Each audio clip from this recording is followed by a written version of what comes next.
welcome back to my channel. This is Patriotish M, and today you can see that I have an extra chair, which means we have a new person today who's gonna be talking with us about the topic that we're gonna be handling today. So as you can see on the description, the topic of today is power of the tongue and how you succeed. That's actually how you succeed. So our guest speaker today is gonna be actually talking about their life, how they feel that the topic that they're talking about today is related to their life, and actually give us an advice, because I feel like you guys have been listening to me for a very long time, so I guess I should bring someone else to actually tackle about this topic. He's a political person, he's a social worker, he's man of the people, he's the person for the people, he's edging on actually helping other people and actually embracing our careers as a person. So guys, without further ado, let's welcome our guest speaker, which is Mr Retsilisitsoe Tlali, straight from Republic of Lesotho. Welcome Mr. Tlali, and welcome to our channel. We welcome you today on the topic that we will be talking about, which is power of the tongue, and that's how you succeed.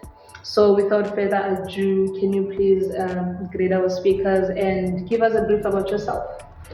Let me greet you and take this opportunity to thank your audience and yourself in terms of inviting me for this particular interview, of which I've got a passion regarding the power of the tongue. Thank you. Yes. Without actually going above everything, what do you think is meant by the power of the tongue?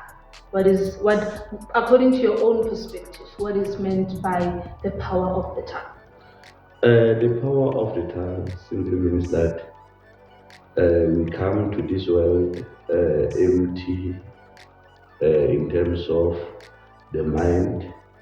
Then we learn the environment that is surrounding us. Then the power of the tongue simply means speaking life or death about your own tongue. That is the power of the tongue. And normally the life will happen as per the things that you think and the things that you see with your own mouth, because what you see is what you are thinking about. So actually power of the tongue is something that revolves around you as an individual. It revolves around you, because some of the things before you could say them, you will pronounce them. Because you cannot see anything without first thinking about it. So the power of the tongue means you become whatever you see, you shall be. So either positive or negative, but we must be very mindful of what things that we say with our own tongue. Yeah. Alright, so what would you say is the link between the power of the tongue and you succeeding? Since remember our topic is the power of the tongue and that's how you succeed. How do you think the two actually link with each other? Yeah, thank you. Before I could respond to your question, we must be very mindful of things that we see, either to ourselves or to other people. Because the tongue can destroy or can make another person, especially when that person is down.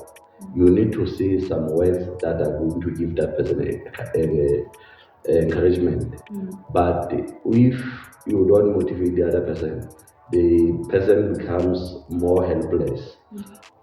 And you find that if something that you have said can ensure that that person rises because of some motivation that we have said. Even to ourselves, we must speak positive things about our lives, no matter the circumstances, because life has got its own challenges, and every person is meant to run his or her own race. Some successes might come to you at the early stage, whilst others will come later, because we are the created beings by Almighty, and God might know that when your race is going to be for 50 years, the other one is going to be 100 years. And people actually usually like to calculate their success according to people, like being like, I'm 23 and my other opponent is 23, but they are succeeding more than I am doing, but we are at the same age. So actually you are saying that is not the case. We are actually running our own race. You should never do that, because you are born for a purpose, and the Almighty God has ensured that He blesses us with different talents. So you must focus on your talent and ensure that at the end of the day, you embrace God for whatever that He gives you. Because the moment you compare your life with the other person, it simply is jealousy. Of which, like I'm saying, you run your own race. You might happen to find that you are going to live for 50 years. Another one is going to live for 100 years. It means your blessings might come at 60 years. Whereas that one is going to live for 50 years. His blessings will come at 25 years. God is the one who knows the secret about his people. So we must never say bad things, no matter the circumstance. Yeah, and you're actually talking about everyone running their own races. When you were back in school, there was this caption, is it sort of like a quote actually? It said that people will be copying what you're doing in your life, forgetting that life is it's like an exam, and we all have different question papers. So if you actually peek into other person's answers, you can actually get to copy their answers, forgetting that you guys have different question papers. So everyone is running their own race, everyone has their own exam, and everyone actually has a way of answering the questions towards what their question is actually based on. So without actually going further, can you please tell us about the journey of your career? Because I can see that in your profile it mentions that you are a political person, you are a social worker, you are actually the man for the people, and you actually have this program that you are running there, the Basotho celebration, the Rabo Shabane Rock. I saw it was very big few weeks back on the Lesotho television. Can you actually give us a journey on your career? Thank you once again, and applaud the fact that we have agreed that we are born for a purpose. My name being Retsilisitsoe Tlali, born from the small kingdom, mountain kingdom, Lesotho, in the early 80s. And I'm from the family of whereby my father was a mine worker, whereas my mother was being a small scale farmer. Then I attended my primary school at the rural village. The name of the primary is Motlepu. Then from the primary, I moved to high school at the urban areas. Then in 1999, I completed my matric. Urban areas are still around Lesotho. Yeah, in Lesotho, but the high school was more advanced in terms of economical activities compared to where I was coming from, because one of the important highlights was that at the primary there were no toilets. Hey, so how did you guys get to do the number one? In the bush. In the bush. So at high school there were toilets.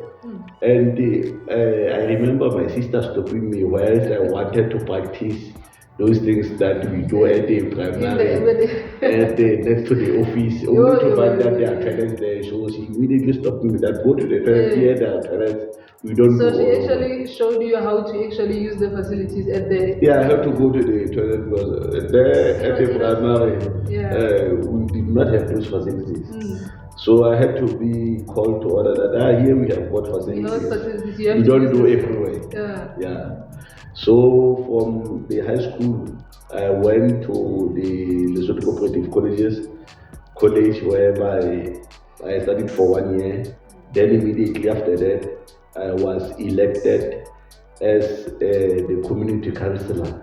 Community councillor being that ambassador of the development within that particular community. Was it related to the course that you were doing at the corporate college? No, it was not related as such, but I had always had this passion of development, of which I would recruit young people as early as 7 years, wherever we would plant trees, we would do all those activities as to ensure that at the end of the day they are not just loitering around, and we would fix the taps, and during the holidays I would keep them busy. So that practice made me very popular, because I had to lead the youth organization with more than 1,000 kids. And I believed that in order to groom a person, you must start at the age of 7. You can't groom a person who's 20 years because that person is already conceived. Yeah. But at the age of 7, you are able to shape the mindset. So you usually build the mindset, yeah. Then from that community councillor position, I resigned and started to study social work in the University of Fort in 2003 until 2006. Fort Harry, is it the one? Fort Heyy University in Eastern Cape. Eastern Cape, South Africa. Eastern Cape, South Africa. And you were asking how my career linked to the politics and everything. One aspect that we cannot deny in this life is that politics are driving the economy and daily lives of our people, because the politicians are making the huge decisions for us on a daily basis. So I also believe that we cannot make a change being outside the system. That is why I made that crucial decision that I'm going to partake at a very young age, because there was this culture whereby people retire to the politics. And when they retire to politics, it simply showed that it was for their own selfish interest. They did not have the passion for the people. They should have started from the beginning. If they are genuine. Because when you are still young, the moment you fail the community, they are going to deal with you during the cabinet elections. Yes. But if you are saving them, they will always be loyal to you. So that is my political career. Then in 2007, I joined the Department of Social Development, South Africa, of which I started to work as a social worker. Then in the same 2007, I joined the government union, which is Nehau, of which I led that trade union from the same year that I joined as secretary. Then I was elevated to COSATU, then regional secretary of Ngaka. Then I served in the committees of alliance, whereby I was facilitating for the election of credible councillors in 2016 and the mayors and the speakers for the process of local government. And in 2015, I partook in terms of national elections in Lesotho, whereby I became number 2 because I got the 2,100 votes, whereas my number 1 came with 2,500 votes, of which it showed that people do have confidence if I can have that time to campaign. And the highlight of life is that I campaigned without the resources, but I managed to garner those votes. And to my understanding, you were not even residing in Lesotho by then? I have not been residing in Lesotho full time since my 2003. I only visit in Lesotho, but I have not lost touch with my people. Yeah. That's why you believe that being a political person and a social worker, you have to be a person for the people, not for your own selfish gains. Yes, and the reason that wealth is now messed up is because we send wrong people to the public representative positions. Then we abandon the responsibilities that we have to fulfill. Because some people are not there for the good intentions, they are not there for the people. Hence, I've decided that if they cannot do things correctly, I must send myself so that I account the people. Because I've got vision of what's supposed to happen. But if I fall down, how will it happen? Hence, I took that decision that I'm always there in terms of community activities in order to change the current status quo. All right. So, how would you say your story, whole career-based, personal, politically, the journey that you took in your life, how does it relate to the topic that you're talking about today, like a power of a tongue, and that's your way of actually succeeding? Decisions that we are making can affect us positively or negatively. Because my decision to join politics resulted into me finding myself on the street in 2016. Because after having done a marvelous work for the local government elections in South Africa, I found myself on the street with the allegations that I've been illegal in South Africa from 2010. And mind you, I've always been in the public space. So there was no way that I could just be illegal in South Africa. But so how did they get to reach the point that you were illegal? Or was it just a political fight? it was a political fight as per the analysis, because I've never seen a situation whereby in the public service you just get one side of story, then you just terminate from the person from the services without hearing his side or her side of the story. So basically, there are two sides on each There are story. two sides on every story, and of which, if I could have been afforded the opportunity, I could have clarified everything. But because they were in a hurry to deal with me as a person, they just decided that I get terminated from the system. But that exercise did not make me weak. I just accepted that maybe it was meant to happen, so that it shapes me somehow. Leading to what we talking about, the challenges that you had ending up in the street and all that. During that journey of your life, I guess that's one of the hiccups that you encountered. Like, how did you get to mitigate such hiccups on your journey? Like, getting challenges, how did you deal with them?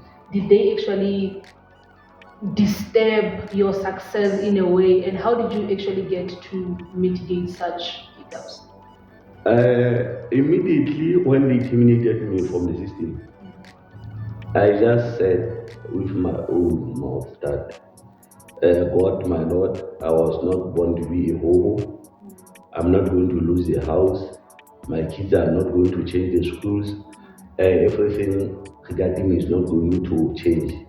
And I immediately adjusted my lifestyle. In terms of clothing, I just told myself that I'm not going to have new clothes, but everything must be done for the best interest of my children, so that my problems do not affect them. Then immediately after that, I had to hustle and do anything that will earn me income at the end of the day, so that my kids do not suffer. So that is how it happened.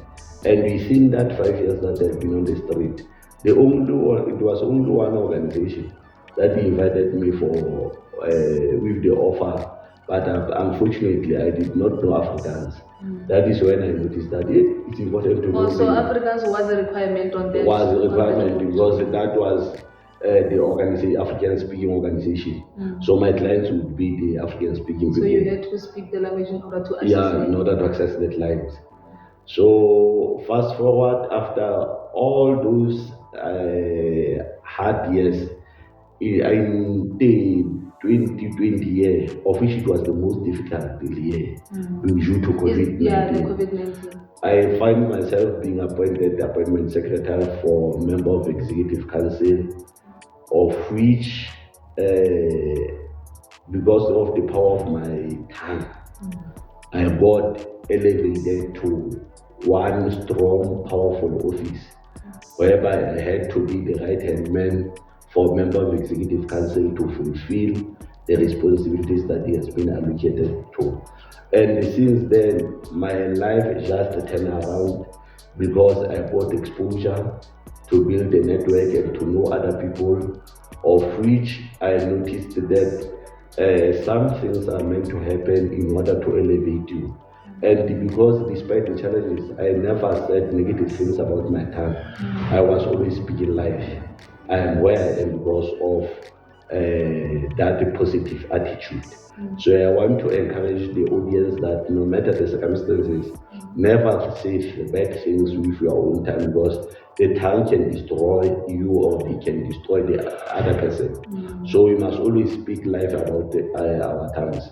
So speak positivity and breathe positivity. The moment you speak positivity, it means you are thinking positivity. And you can imagine in this life you don't have a hope. What shall happen? You will die. You will die even before you die. You don't have. You are a person living without a purpose. Yes, precisely. Yes. Okay. Now I hear what you're saying. So going back to that part of not getting a job opportunity because you didn't speak Afrikaans, most people say that having to learn Afrikaans was actually used during that time of apartheid, and they are not going to learn it because it's some sort of way to show a force amongst black people and all that. What's your say about actually learning to get to know the language of Africans? Do you believe, is it as some sort of force, or is it some sort of a race kind of related, or what's your take on that? Yeah, we know the apartheid system has done a lot of bad activities, but we are at the era whereby we need to forgive ourselves because one part of that made me not to learn Afrikaans was the attitude towards the language. But now we must accept it that it is one of the official languages. It is there in the well, it is one of the commercial languages in South Africa. So sometimes you need to learn a language. It is not necessarily meaning that to learn the language you are embracing the past activities, but it's part of healing. And now we are living in a country whereby we have just adopted all 12 languages due to even the sign language. It means we need to learn languages of one another as to show that we are a rainbow nation. Oh, so from those 12 official languages, not getting to get a job because of you couldn't speak Afrikaans, how many languages have you managed to actually teach yourself from the official languages that we have in South Africa? Can you speak English? It's your Sesotho, Tswana, Xhosa, Zulu. Zulu. Can you just say, shout some hellos to our viewers out there in those actually 5 languages that you actually managed to teach yourself? Sawubona, Dumelang, Kgotsong, Ahe, Molweni, Thobela. I don't hear you mentioning Afrikaans, but didn't you learn Afrikaans? I know who had that. Well, I do know Afrikaans. I did learn it in primary school, but unfortunately I couldn't actually pursue it in middle school because the school that I went to didn't actually have Afrikaans as a subject. I would say that I do know it. I can actually operate around people speaking Afrikaans. I know English. I know Tswana, even though I'm not even that good in Tswana. I know Zulu. I know Xhosa. I know Venda, even though I'm not fluent in actually speaking Venda, but I can actually operate around people who speak Venda and operate around people who speak Jonga and Ndebele, not that Swati person. Yeah, I think those are the actual languages that I actually got to know. But I think as you just said, people need to change their attitude towards other languages because they don't have problems studying other languages. But this Afrikaans one has actually been an issue related to the attitude, like you said, from the past things that actually happened on the country about Africans and Black people. But without further ado, what would you advise our listeners from everything that we just talked about and something that you feel like they need to know as the audience out there? What advices would you actually tell them? Yeah, I want to emphasize that to the audience that we are born for a certain particular purpose, and each and every individual has got a race to run. So you should never compare your life with the life of the other person. Because one thing that even the scientists cannot confirm is the day that you will depart this world. So you might find that your blessings will come earlier because you are running a short race. But when you are running a longer race, it simply means that your blessings will not come immediately. So just learn to be patient with yourself and understand that challenges do come differently as we are from different backgrounds. So no matter the poor background that you are coming from, always speak life because that particular environment can shape who you are. Hence, you may find that on the festive season, if you can go to Johannesburg, you will find it empty. You find it empty because people who are controlling the economy there in December they basically went home. Home is the rural villages. So those rural villages train you for the circumstances that you should be ready to go and run the economy of Johannesburg. So embrace whatever that we have got and always speak positive no matter the circumstances. That would be the advice that I give to the young people, I give to our youth and everybody that is going through. I never wish to be the other person. Because if you see me smiling today, not knowing that at one point they just decided to throw me under the bus, you would not survive what I have survived. And But you still because kept smiling and motivating yourself to do better. but because of the belief and that faithfulness to God, that thing will keep you thriving.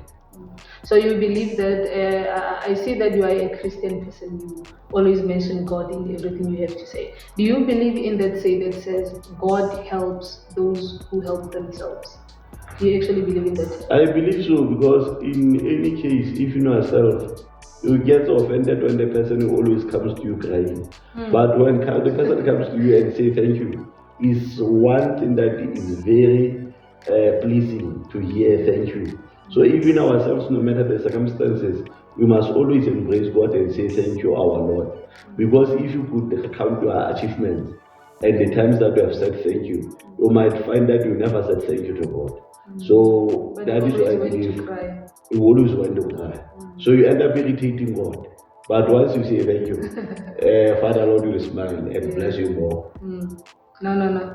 Thank you very much today. I believe our listeners actually had to grasp a lot of things that we were not actually aware that some things, just as small as thank you or speaking positivity with your tongue, can actually bring success to your life.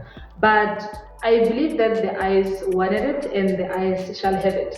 So thank you guys for actually listening to our topic today. We are with Comrade Retsilisitsoe Paulosi Tlali, straight from Lesotho, and we actually had a fruitful topic about this one. I believe that we should do another topic again, because I believe that we still have a lot to talk about, but we are just trying to actually make a bit by bit and actually have you guys glued to the screen so that you can actually come back for something else.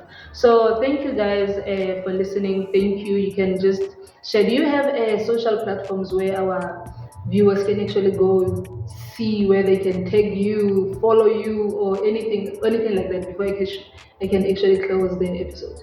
Yeah, I'm there on Facebook as Retsilisitsoe Tlali, and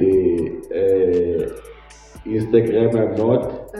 I'm there in TikTok, but I'm very silent there. My active platform is more on Facebook and the Twitter. Okay. No, I'll make sure that I share with our viewers your profiles down there so that they can follow you and have actually more exposure on what's going on basically in the comrade social slash meant for the people person.